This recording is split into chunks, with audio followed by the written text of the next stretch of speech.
Let me tell you this, it's long been my dream to be like a Greek hero because they have such cool stories. Like I love that song in Hercules, the Disney movie, I Can Go the Distance, and like they have such great stories like you know, there's Hercules obviously, there's Perseus, there's Theseus. Like I would even settle for like John Stamos, but I've never had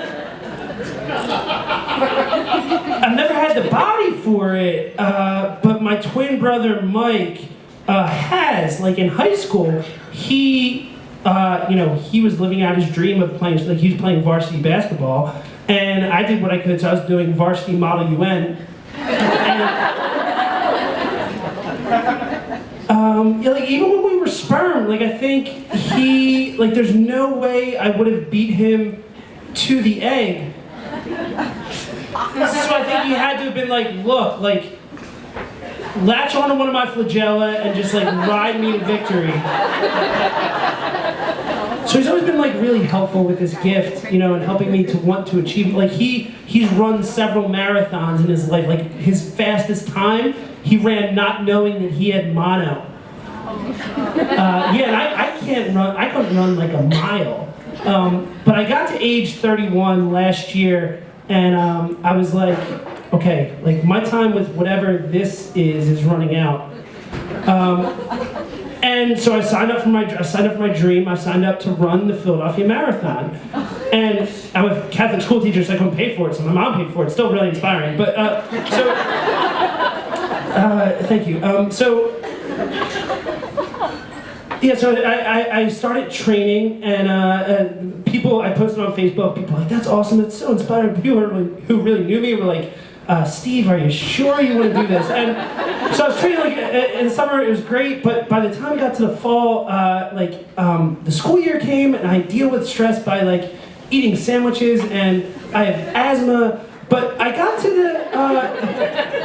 the date of the run of the marathon, November 20th, 2015, and I was ready to give it a go.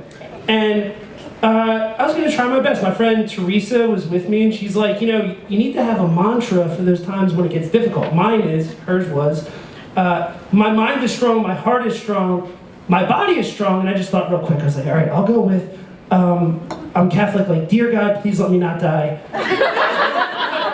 Amen. So like I start running, like it's great, it's like going like amazing, but then like I get to mile 2 and there is a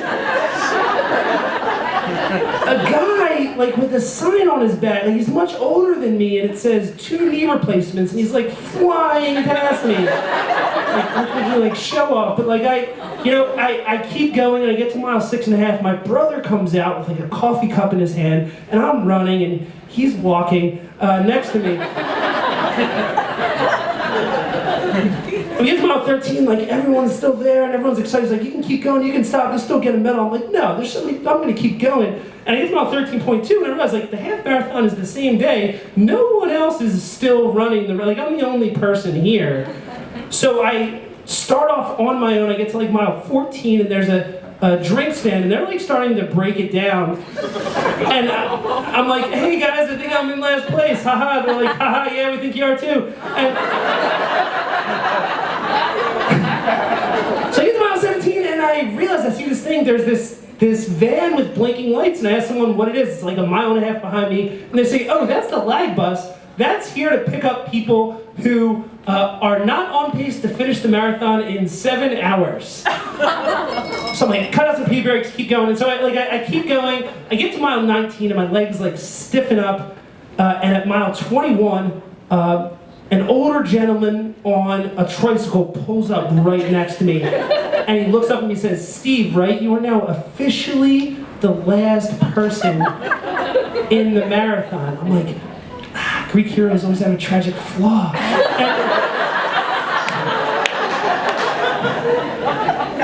And so I think about it, I'm like, okay, so maybe I'll never be a Greek hero, but what am I'm running towards the art museum in Rocky, and so like, maybe my dream should be to like, be a Philadelphia hero. Like Rocky was a Philadelphia hero. Why was he a Philadelphia hero? I think because he was dumb, and because he took on a lot of pain, and like, you know, this might not be the dream, but like, this felt like the dumbest thing I've ever done. And And I was in more pain than I've ever been in my life, so I was like, I'm at 6 hours, let's do this. So like, I asked the guy in the van, I'm like, can I keep going? He's like, technically yes. And so I keep going, and I get to mile 23, and at mile 23 there's a police car pulling. He's like 2 feet behind me, I'm like yelling and like maybe even cursing at him. And he, we get to mile 20, I'm like, can you please pull this van over, sir? And so we keep going. We get to mile 24 and a half, mile 24 and a half, I hit the 7-hour mark, and a cleanup crew van like jets in front of me. And it's gonna shut me down. It's like 7 hours, it's gonna shut me down. But the guy in the van, who like I've been pretty hostile towards, to be fair, pulls up right next to me and he says gently, don't worry about it, just keep going, do the best that you can. And like I look down at like my tricycle friend in like total disbelief. And he's like, yeah, keep going. And so like I run, I keep running. And I get to mile 25 and mile 26, and the announcer starts to say, because he wants to get out of there, it's like 7.5 hours. I mean, but he's like kind of a dick about it though. Like he's like, though we are well over the allotted time, the last finisher of the 2015 Philadelphia Marathon is Steve Clark. And I cross the line, and Mayor Nutter's there. He's like holding my back up to make sure I don't fall down. There's like 3 older women there to cheer me on.